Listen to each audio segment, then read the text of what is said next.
Hi, everybody. Good evening. Welcome to Evoke Therapy Program's broadcast. I'm Dr. Brad Reedy. Today is Tuesday, April 19th. Tonight's topic is solo, a tool for finding your voice. I'm going to talk a little bit about what the solo looks like and what kind of assignments happen during the solo experience.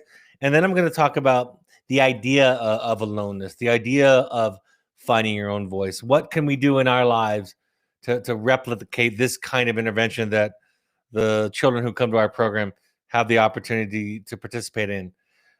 Probably the most common asked questions I get from people who are first learning about wilderness therapy as a modality is, what does the day look like? And I've pulled up, for those of you who are watching live, I pulled up a slide that goes over the typical day in a wilderness client's life. And the important thing to illustrate is that wilderness therapy becomes this small little microcosm that we think of as a replication of the bigger universe, the larger universe.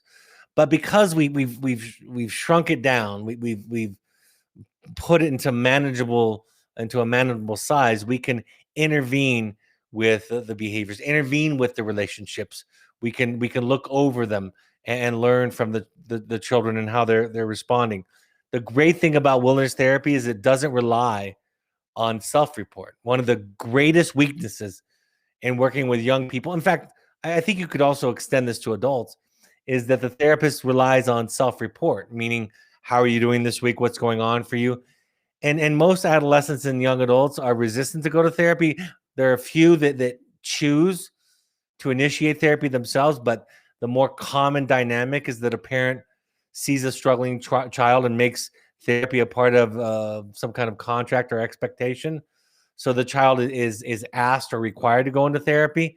And then the self-report becomes even less reliable than it does on average. When we think about wilderness therapy, from the snow to the rain to the bugs to the wind to the group members that you're walking alongside all the time, who aren't participating and cooperating in their own program in a healthy way at times, you see that everything becomes grist for the mill. That the therapy that happens during the couple of days that the licensed therapist is there aren't necessarily the thing with the biggest impact, the part of the intervention that makes the biggest impact. The therapy sessions can set the stage for the rest of the week. We can review the week and we can talk about what's happened in the previous week, but really it's the space in between, the time in between, that becomes therapeutic. I remember learning this many years ago when I was doing I was probably a handful of months into my first wilderness therapy job, and I took a vacation week. And back then, in fact, I still like this way.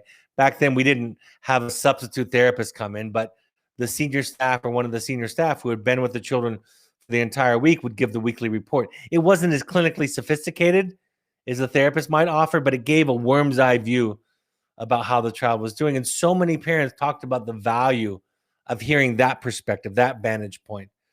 Anyway, I returned from my vacation, and Joe, who was my senior staff, I asked him, how was the week without me?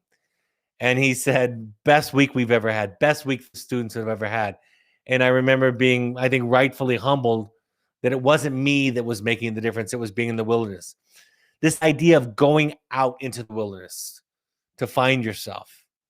My favorite quote about solos is that solos are like wilderness therapy, only more so. It's an amplification of the wilderness therapy experience of going away from family, going away from the known, going out into the unknown, and learning to find yourself. The wonderful thing about the wilderness experience in general is that what a lot of children attribute to their parents, right? They're rebelling against parents. And in many cases, the ideas, the rules, the expectations, the responses that parents have are a healthy reflection of the universe and the way that it operates. There are, of course, plenty of things to look at for parents and how they are responding in unhealthy ways. But those ideas that we're trying to teach or reinforce in our children, oftentimes their rebellion to create a sense of identity is that's just the way mom and dad think. That's just dad's issue. That's just dad's perspective.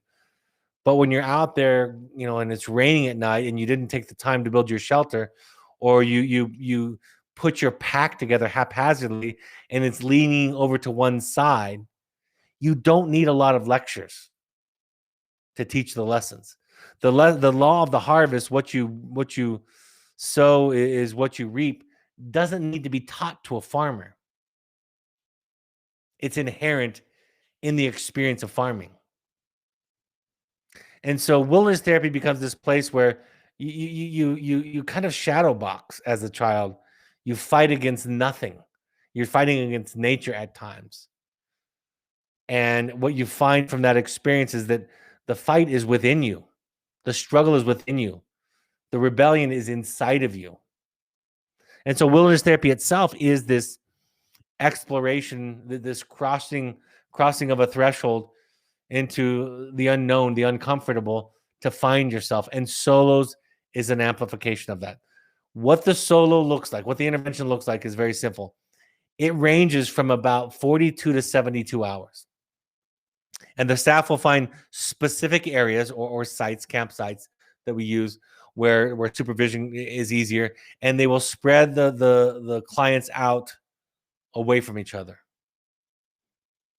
And we often introduce it by ceremony. We talk about how oftentimes in other cultures, the young people, teens often, are sent out into the wilderness to become an adult, to become a man or to become a woman, and that process of going out and then coming back is that rite of passage toward adulthood.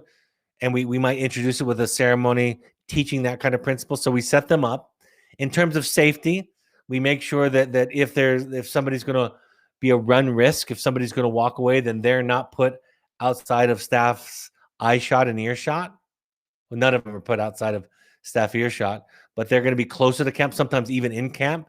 But once the therapist has determined that the client is ready for a solo experience, the staff place them in their solo sites. And so for 2 or 3 days, they have to stay within a certain range that the staff has established. And we ask them to stay awake from sun up to sundown, to keep their eyes open so that they can stay present with themselves.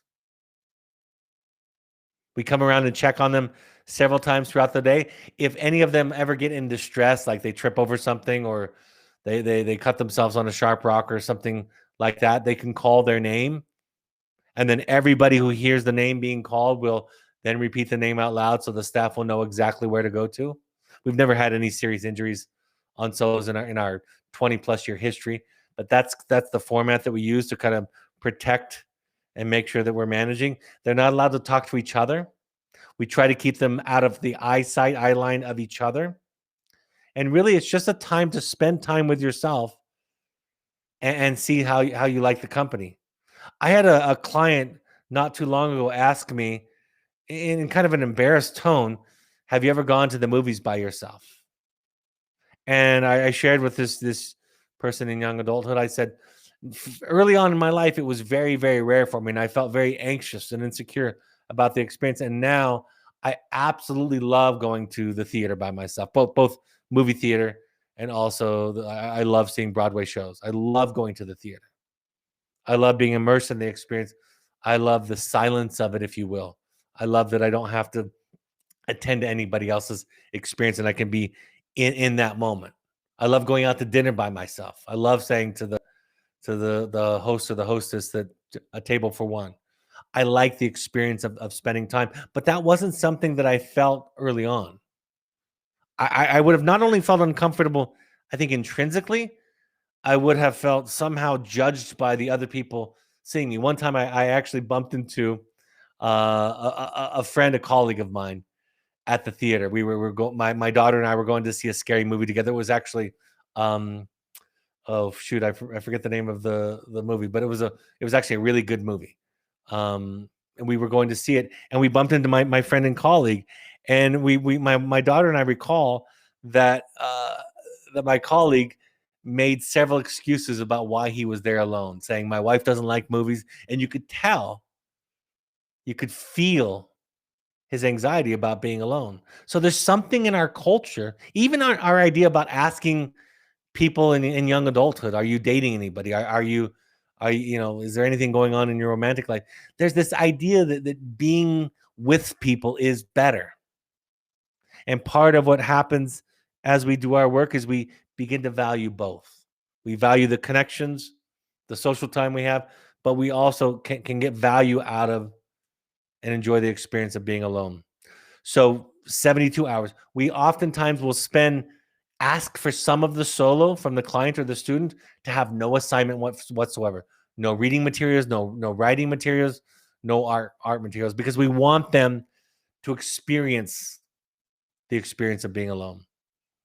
And then other times we give them a mandala assignment, which is a metaphor for borrowed from other cultures, talking about the different seasons of life, the different energies that we have in our life. Sometimes we'll do a mask assignment where they have to draw, using art materials, draw a mask of themselves, both what's on the inside beneath the mask and what they show to the world.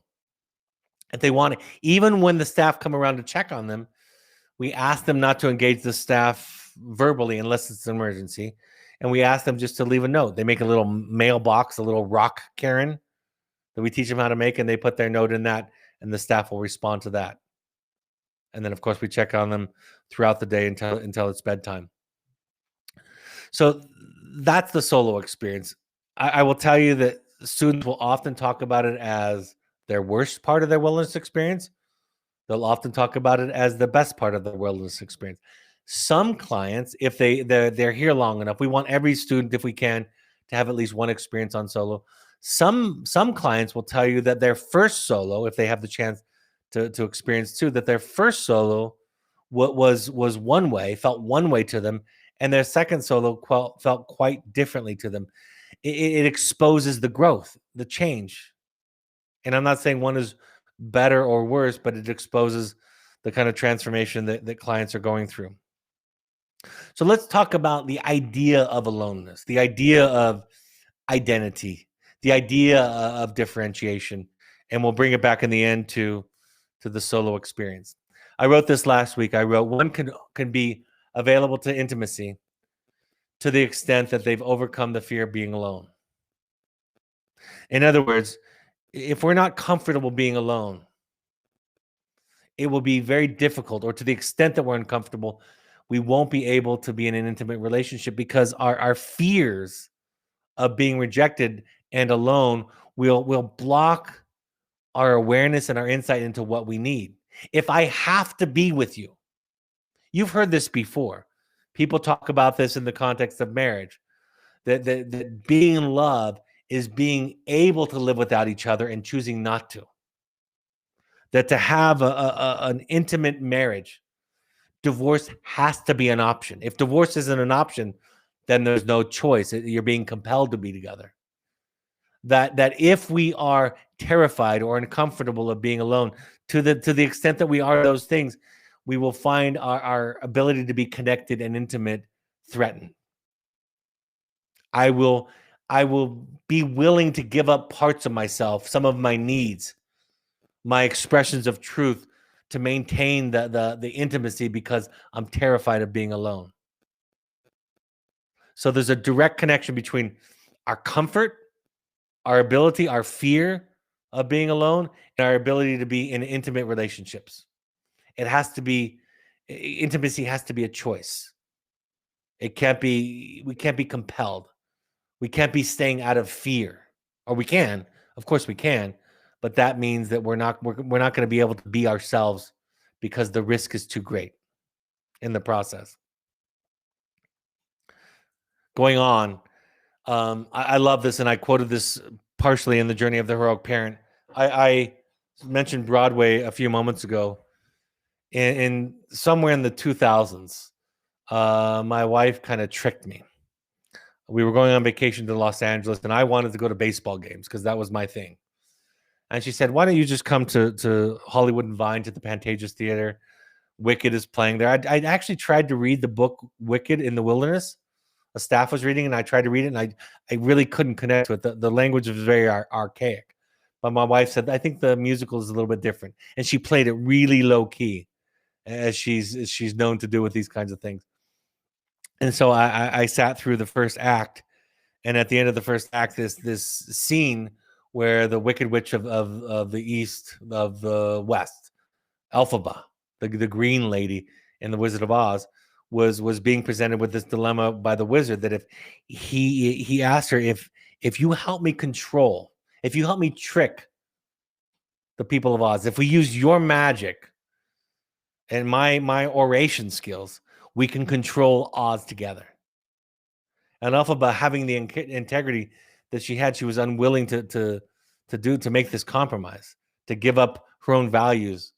And this is the song that happens just before the intermission. It's called Defying Gravity. She sings, and I'm not going to sing it.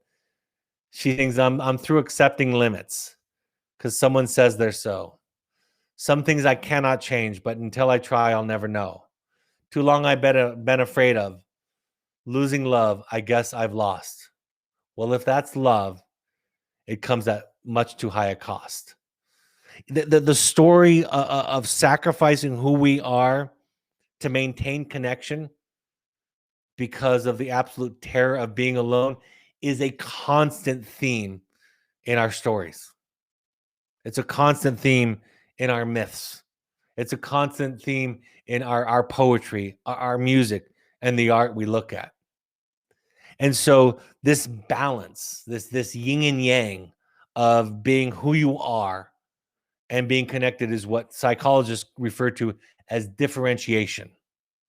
Differentiation is the ability to be yourself and to be connected to another self.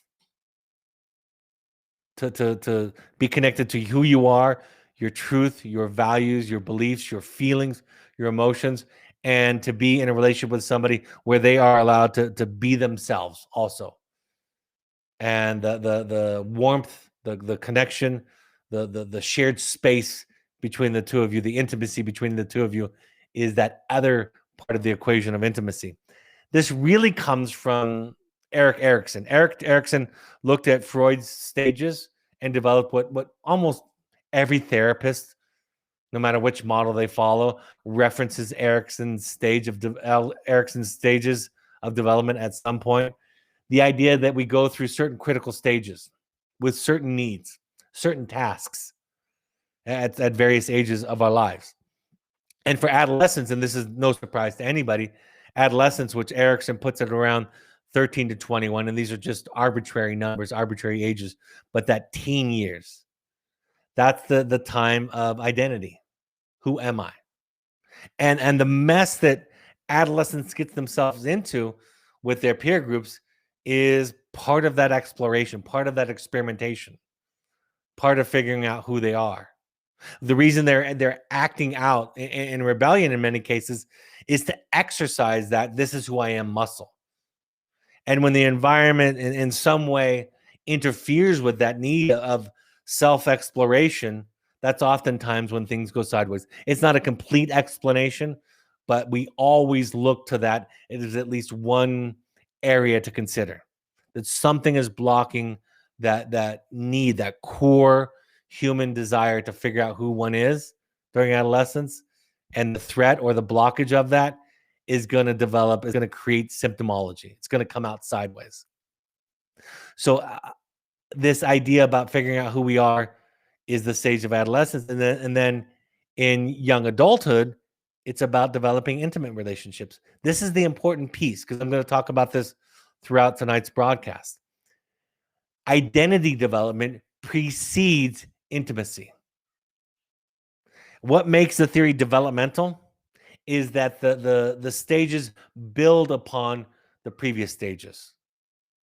You don't just skip around. You can't go to intimacy before you go to identity, theoretically, in a developmental model. If the world is an unsafe place, because from birth to 18 months or so, which is Erikson's idea, if the world is an unsafe place, you can't trust the world, it's going to be very difficult later in life to develop intimacy and connection with others because of that developmental experience and how it wires the brain. So identity is the precursor. It's the first ingredient in intimacy and connection.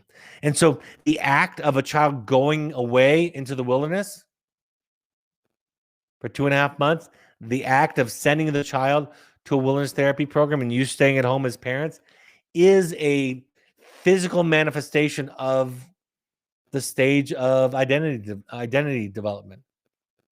And like I've shared many times, somebody asked me many years ago, you talk a lot about identity, you talk a lot about finding ourselves, you talk a lot about self. When are you going to talk about connection? And my response is identity, becoming who you are, is the first ingredient in intimacy. And if you have an underdeveloped sense of self, or to the extent you have an underdeveloped sense of self, you can't be connected to others. Intimacy is, theoretically, intimacy is the connection of two whole selves. Now, I know the story that I'm about to share, the example I'm about to share is quite trite, but it does the job. I'm going to refer to a movie that I saw many years ago that I'm not recommending because it's not all that wonderful, but it's a romantic comedy if you like those. In fact, if you like romantic comedies, you've probably already seen it. It's called Runaway Bride. Richard Gere and Julia Roberts star in the story. And I guess there's this bride somewhere, Julia Roberts' character, that is leaving her fiance at the altar on several occasions. She's a serial abandoner of her husband, her fiance, during the wedding ceremony. So Richard Gere, who is a journalist in this story, his character is a journalist, he goes to learn about her. And one of the things that he does is he goes and he interviews all of her ex-fiancés and learns about her. And one of the things that he asks, or it comes up a couple of times, and then he starts to catch on, is he starts to ask these ex-fiancés how she likes her breakfast, how she likes her eggs.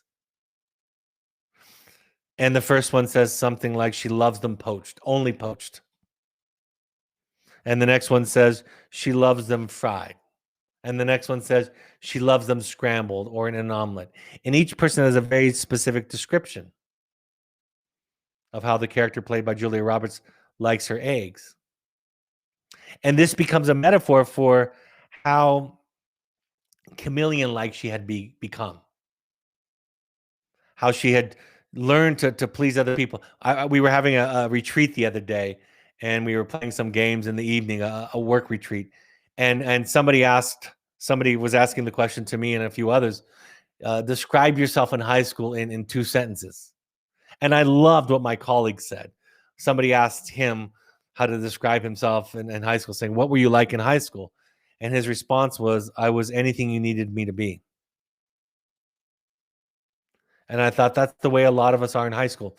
Anyway, going back to Runaway Bride, as the story unfolds and Julia falls in love with Richard Gere, of course, with the reporter, he sits down. This is kind of the closing scene, and he has every type of eggs prepared in every type of way that he could think of. And he sets her in front of this table with all of these various styles of eggs. And he asks her, what are you going to, try them all and tell me what you like. Of course, it's a full circle. It's a hero's journey, because the hero's journey is the discovery of who you are, right? So that's how the movie ends. We have to figure out what we like, what we don't like, what we believe, what we don't believe. It's a lifelong process, but there is a critical period in our life and in adolescence. And I think for most people, it extends into young adulthood. Even Erickson has it extending somewhat into young adulthood. It's that task of figuring out who you are. And then that makes you available to intimacy, to relationships, and to connection. And so solos is a time to spend by yourself and see what comes up for you. It's really an intervention that invites mindfulness. When we process the solos will end with a ceremony where everybody comes back. Sometimes the staff will provide a wonderful dinner. They might play a game where they kind of warm up to each other. They might go over their assignments together. But in the end, the question is, what was it like being with just yourself? Terrifying, bored, relieving. People that deal with a lot of social anxiety will tell you they would rather be on solos because the energy, the needs, the ideas from the people around them are so intrusive. They weigh so heavily on their nervous system that the aloneness feels like a relief. So the solo is a blank canvas for each individual participant to project themselves and what's going on inside of them onto it. There's no right or way to experience solos. There's no good or bad solo. It's just an experience to figure out, to quiet things down enough to figure out who you are. I'm going to talk about a couple of other ways that we think about it. A couple of my favorite heroic journeys that we use in our program are the books by Robert Fisher entitled The Knight in Rusty Armor. And in The Knight in Rusty Armor, it starts off with a knight who has this wonderful armor. And after a while, this armor, this defense, this false self. It says he loves the way that people look at him when he rides, when he rides into a town. It even says on the first page that you can see the sun rise and the sunset in the reflection of his armor.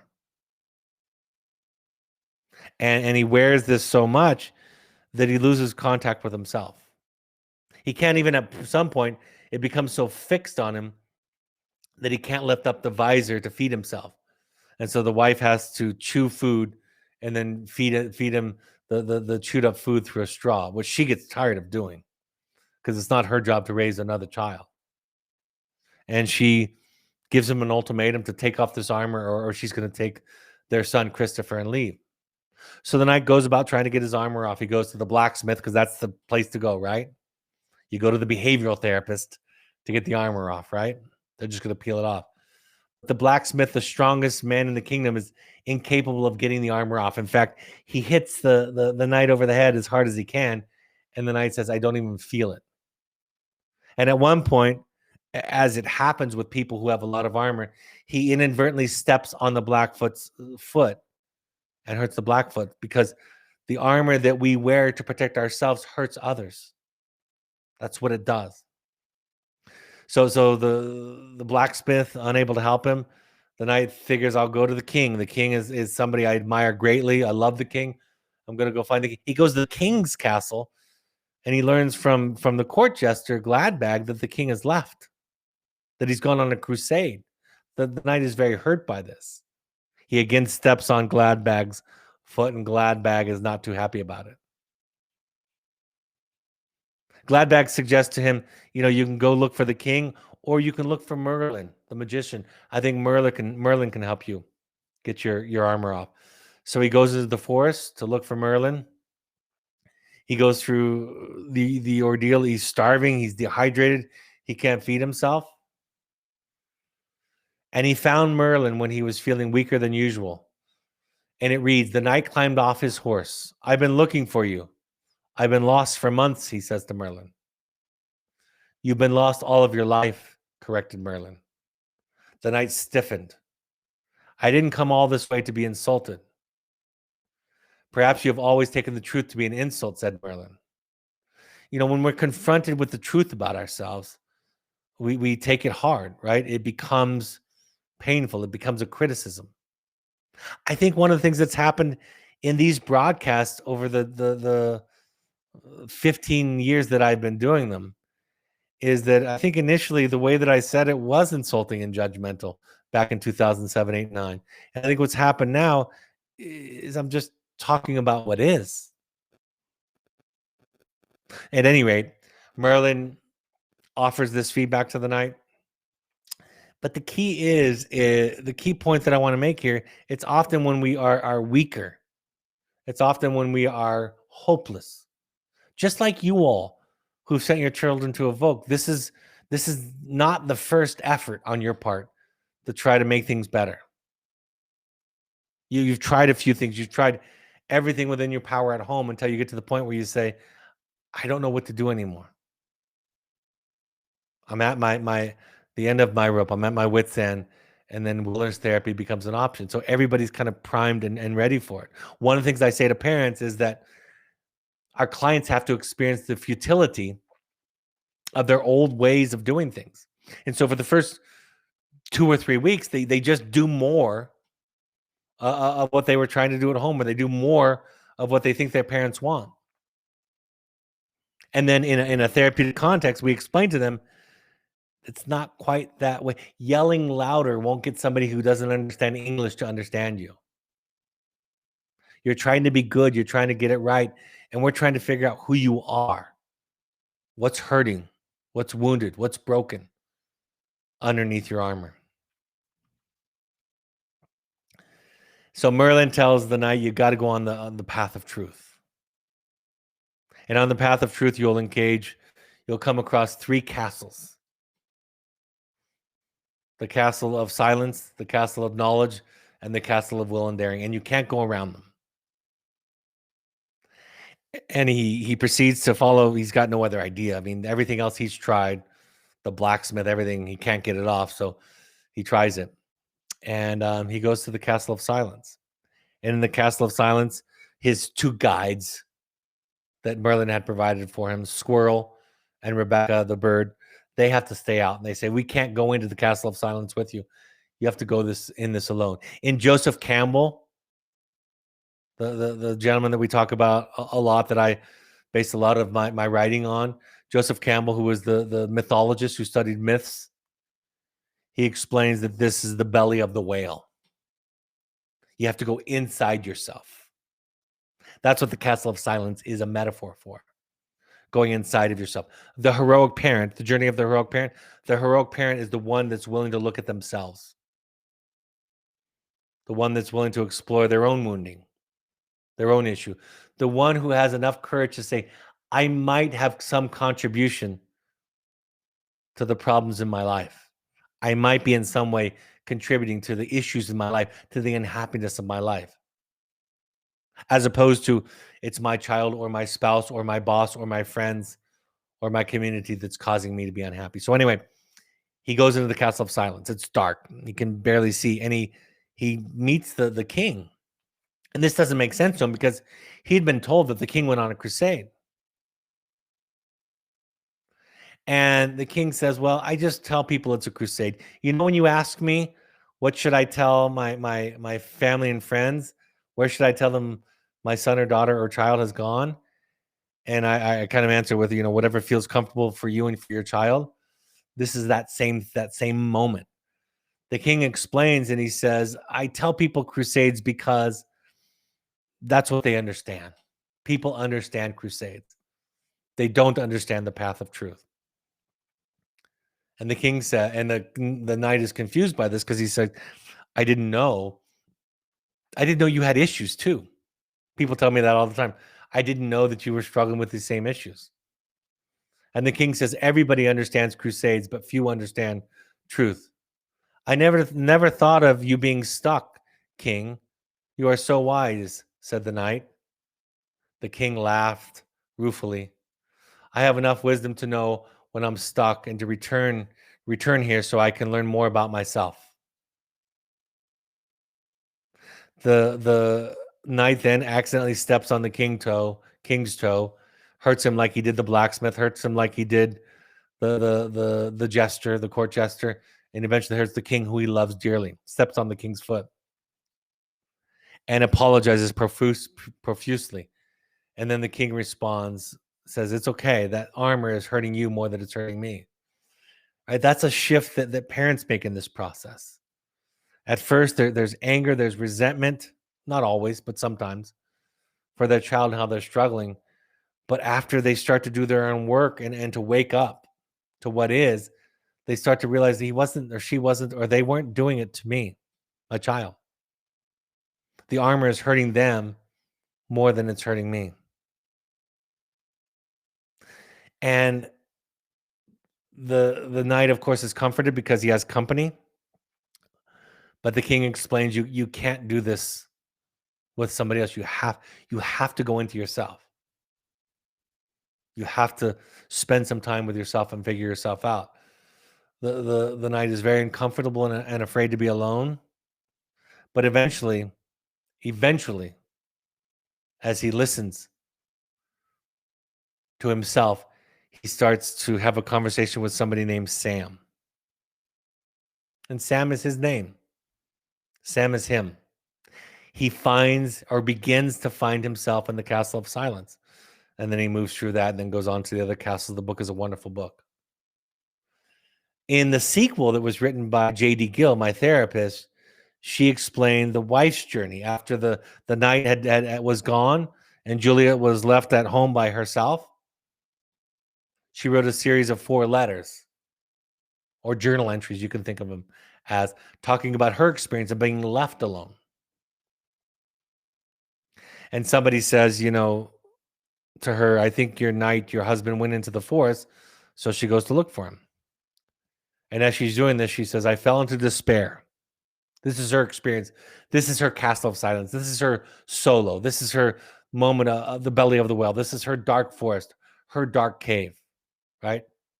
In storytelling and movies, that terrorizing, scary part of the journey is the metaphor for the journey into self. I fell into despair, she says. I couldn't find my way back, or I would have gone immediately.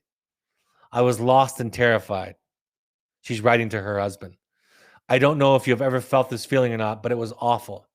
I could not imagine continuing anywhere. My life seemed a long series of failures. Every impulse I had been futile. I fell by the side of the mountain meadow where I knew I would die. I sobbed and sobbed for Christopher, that's their son, for my friends, for my mother and father, the Duke and Duchess, and for my older sisters I had not seen in so many years.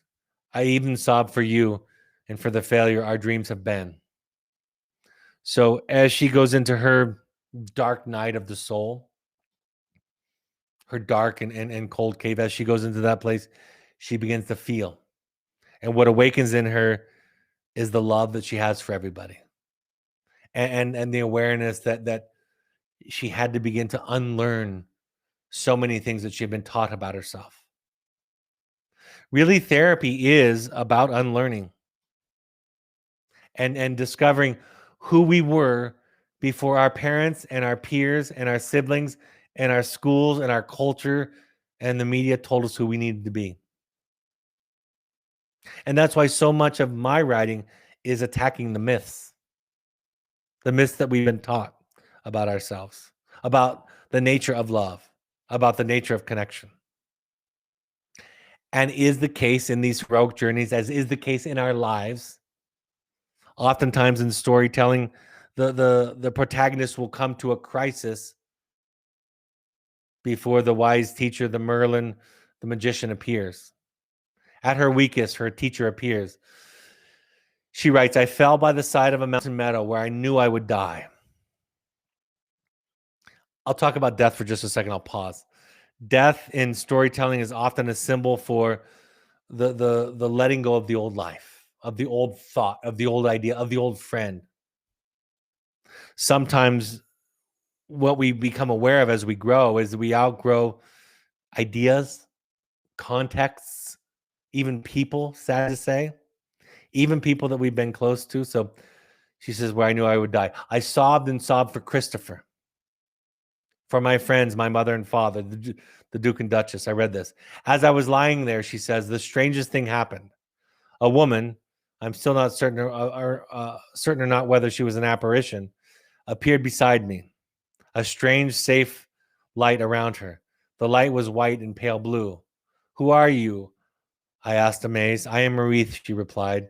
Take a drink from my cup. Marith is the guides that show up. You know the saying, when the student is ready, the teacher will appear? That's this. It's in all the stories. When the child in the Willis gives up finally, stops trying to negotiate or threaten or perform or please their way out of the program, they're getting close to getting ready to be taught. And when Marith offers a drink from the cup or the water in the cup is a metaphor for the truth. But we're not ready for the truth until we've given up on our old ways. And Marith says to Juliet, to the knight's wife, The first step is to let go of your crusades. I want you to hear this as if she's talking to you. The first step is to let go of your crusades, your expectations, your endless trying to make your life work, to get rid of your fear, your successes in the social club, and simply sit with yourself alone so your true life can find a way to contact you. My true life, she asks? The one you discover within you, rather than the one you construct outside by your own efforts. Just sit with myself? She asks again. Just sit here by the stream. How long will this take? Juliet asks.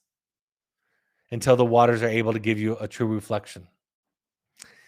In myth and storytelling and dreams, water is often representing the unconscious. Think about it. It makes perfect sense. You look into water. Imagine yourself looking into a pool or a clear stream. And you see what's in it, but it's distorted. It's not quite clear. It's shifting and there are shadows. And you can't really see in the water until you get into it. In fact, you have to wear goggles. That's not part of the metaphor. Maybe the goggles can be the assistance of a therapist or a therapeutic approach. But you can't really see clearly until you get beneath the water. So this idea of sitting beneath, next to the stream is to sit still enough, quiet enough, until you can see yourself reflected back. In other words, until you can find yourself, until you've quieted yourself.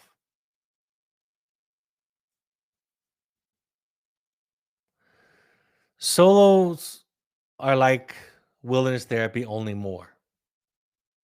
And wilderness therapy is like life, only more. And all of it is a great way to understand it is it's like a hero's journey. You go out and you find yourself. King Arthur's knights were looking for the Grail and they never found it.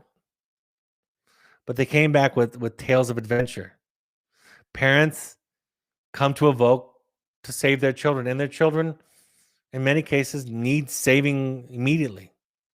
They're in danger. They're at risk. And that's a small part of our program, of what we provide. But if you allow yourself to come into the program as a parent, your child's success and their progress won't be the determining factor about how much you get out of the program, how happy you are with the program. People come to parent education classes. People come to marital therapy to save the marriage. They come to parenting to save the child. But really, all of those are gateways to discover yourself. Because all of our relationships are built on the relationship we have with ourselves. If you haven't made friends with your, taking the subtitle of my book, if you haven't made friends with your horrible, rotten self, it's going to be difficult to relate to others. You're going to react to their horrible, rotten self, which is just a cute little language to say who you are. You're going to react to their self with fear, with disgust, with frustration, with impatience.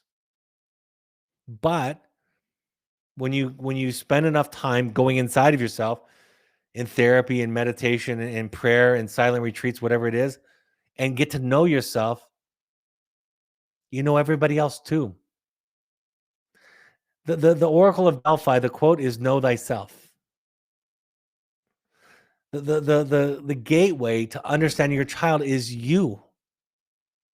You might be different than your child, but in therapy, as you discover yourself, because you're in a safe place with an empathic person to discover who you are, who doesn't judge your symptoms, your silly ideas, your misguided paths, right?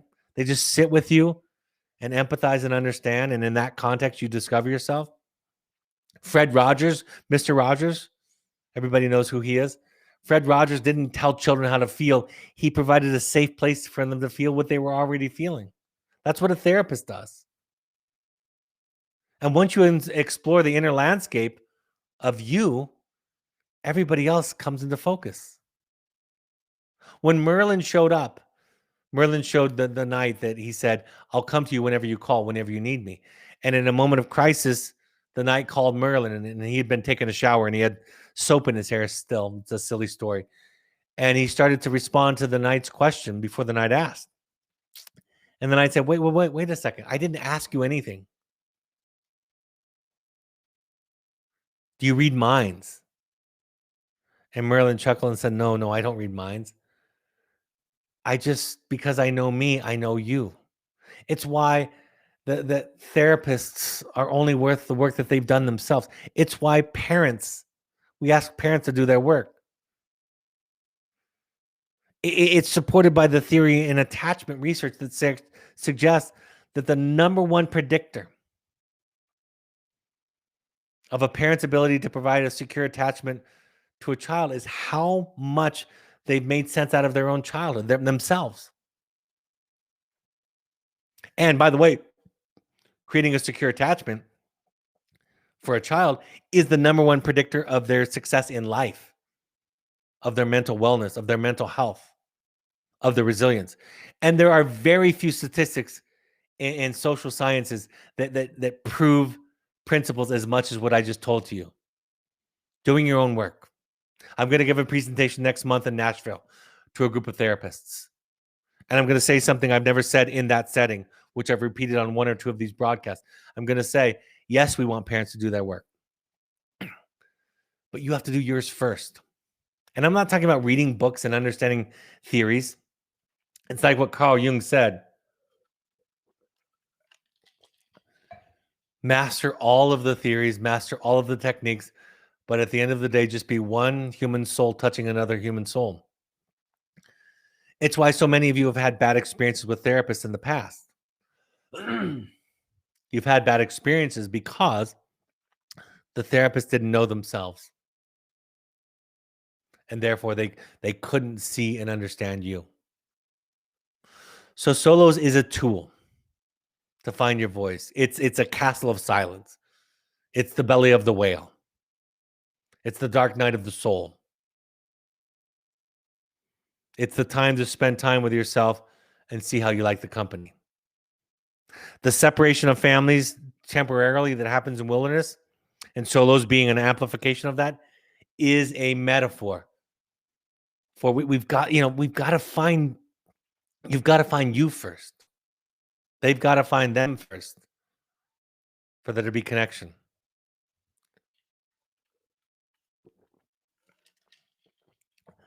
Some years ago, I had a student, and because of the work that we were doing with the family, the father had identified himself as a drug addict, alcoholic. And as a result, he wrote a really honest, courageous letter to his son, taking accountability and apologizing for the ways that he had mistreated his son, especially around substances. And excuse me, I have a tickle in my throat. And he wrote this letter to his son. And his son had been asking me for weeks to talk to his parents. And I finally deemed it was the right time to talk. And after the son got the letter, I said, by the way, it's time to talk to your parents. You're ready now. The son said the wisest thing I could ever imagine a child saying to me.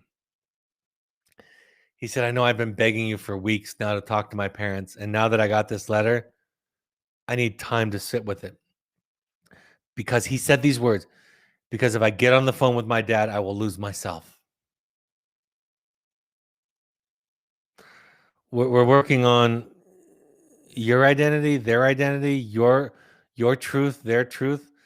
And then after that, you come together. And with some practice, each of you can learn to maintain who you are in the presence of the other. And so solos and wilderness is that metaphor for the separation required before the connection. It's a practice, right? Taking a time out, taking a walk, reflecting, prayer, meditation, right? It's all a practice. I go to therapy with a master therapist each week who's capable of holding space for me, of non-judgmental, compassionate, empathic, understanding, and wise space for me. And I do that not because she tells me what's what, but because in that context, I can reconnect to myself. That's why I still go to therapy. After 23 years with this woman, I still go back every Friday at 11 to reconnect to myself. So we go to therapy, we practice silence, meditation, and time alone. So that's what solos is about. That's why we do it. That's how it relates to the bigger picture. My voice is about out, so I'm just gonna conclude with the announcements and upcoming events. My books, The Journey of the Heroic Parent and The Audacity to Be You, are available on Amazon and Audible. Take a look at our charitable partners. If you are inclined to give to mental health programs, we support ChooseMentalHealth.org, Sky'sTheLimitFund.org, and EvokeFamilyFoundation.org. We have support groups for wilderness families and alumni. April 21st, that's this Thursday at 6:30 p.m. is our next offering. Once a month, we have a meeting for alumni parents only. April 26th at 6:30 p.m. is that offering. And then we have an intensives meeting each month. May 10th at 6 p.m. is that offering. Email intensives@evoketherapy.com for more information. If you want to do a deep dive into your own work, if you want to go into your dark cave, if you want to go into your belly of the whale, if you want to meet your Merlin and your Marith, finding you is that invitation. The next offering is May 18th through 22nd, and it's in Midway, Utah. We also have online offering June 24th through 26th is the next offering. You can go to our website or contact intensives@evoketherapy.com. If you've been to a Finding You, this will sell out. My daughter, the talented Emma Reedy, and Alex White will be offering a Returning to You, the sequel to Finding You, May 11th through 15th. It will sell out, so register if you're interested, if you've been to a Finding You and you want to come back. If you want a coach, a life coach, a parent coach, a coach for your child who's been educated in attachment-based therapy, we have those. Just contact coaching@evoketherapy.com. And then we also have pursuit trips, which are 3 to 30-day trips that are custom built for your families or for your children. Think therapy light, sober fun, reconnecting, anywhere from canyoneering in southern Utah to hiking up to the base camp at Mount Everest. Contact Sarah at evoketherapy.com for more information there. We ask all current parents to try out, to experiment with at least 6 12-step support groups: Al-Anon.org, CODA.org, FamiliesAnonymous.org, AdultChildren.org, or RefugeRecovery.org. Can be a helpful place for you to go. NAMI.org is also part of the National Alliance on Mental Health. You can go there to find free classes and resources in your area. All of these broadcasts are available on your favorite podcast app. Just go there and search Finding You or Finding You in Evoke Therapy Podcast. You can also go to Spotify or SoundCloud.com on your computer to listen. You can find us on social media. You can find Evoke and me, Brad, on Twitter and Instagram using the handles @Evoke Therapy or @Dr. Brad Reedy. You can also find the intensive program on Instagram using Evoke Therapy Intensives. On Facebook, you can find us by searching Evoke Therapy Programs or Evoke Therapy Intensives. And then, of course, we have a blog, an Evoke Therapy blog on our website that is curated by Malia. Each week is wonderful contributions and content for you. Our next broadcast will be tomorrow night. So if you want to ask questions, if there are questions left over, I'll answer those. You can also invite family and friends and siblings to this broadcast so that they can attend and ask questions about their loved ones and the people that they care about and what's going on here at Evoke. Be happy to have them on that. So tomorrow night at 6:30 p.m., question and answer for Evoke family and friends. That's it for this evening. I hope this is a helpful point of contact. As I always say, thank you for and on behalf of those that love you and that you love for being willing to show up and do your work and look into yourself. Have a great evening, and I'll see you in about 24 hours. Take care. Bye-bye.